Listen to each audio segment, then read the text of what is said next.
Professor MK Agarwal जुड़े हुए हैं, अर्थशास्त्री हैं, उनसे हम बातचीत करेंगे और उनसे विस्तार से इस विषय में जानेंगे। प्रोफेसर अग्रवाल, बहुत बहुत स्वागत है आपका डेली न्यूज में। सबसे पहले हम आपसे यही जानना चाहेंगे कि ये जो फैसला हुआ है, इसके संभावित असर दिखाई देने लगे हैं। किस तरह से इस फैसले को आप देखते हैं और किस तरह से जो इस पर असर पड़ेंगे उनकी व्याख्या आप करना चाहेंगे? देखिए, दो चीजों का मिश्रण के रूप में देखें तो बेहतर होगा। एक, जियोपॉलिटिकल टेंशन जो चल रहा है, क्योंकि मैं दर्शकों को ये जरूर बता दूं कि ओपेक प्लस का मतलब ये होता है कि 13 कंट्री जो पुराने ओपेक के हैं, जो प्लस हैं, उसमें रशिया के से नेतृत्व में 11 और देश हैं जो पेट्रोलियम प्रोडक्ट का उत्पादन कर रहे हैं। ये मिलकर के 24 कंट्रीज का एक समूह बनता है ओपेक प्लस।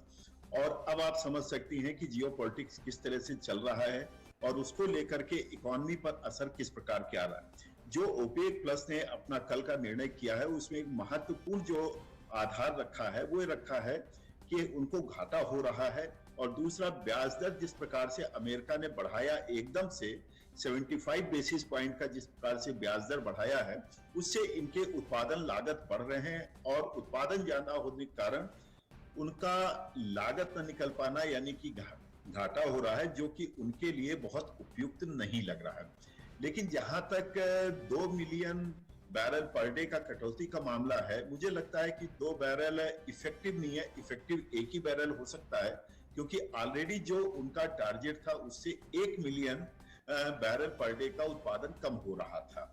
और ये इनिशियल जो प्राइस बढ़ रहे हैं, ये जरूर लगता है कि इनिशियली ये प्राइस बढ़ रहा है, लेकिन मुझे लगता है कि जिस प्रकार से वैश्विक मंदी की ओर विश्व की अर्थव्यवस्था बढ़ रही है, हो सकता है कि डिमांड में वो बढ़त ना हो।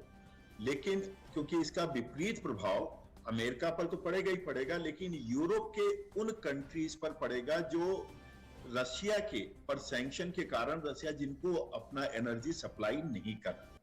तो एक ये चैलेंज आ रहा है। तो कहीं ना कहीं मैं इसको मानता हूं कि जियोपॉलिटिकल जो टेंशन्स है वो इकोनॉमी के रूप में है, और जिस प्रकार से मंदी की आहट है विश्व अर्थव्यवस्था पर, उस मंदी को ये और प्रगाढ़ करता हुआ नजर आ रहा है।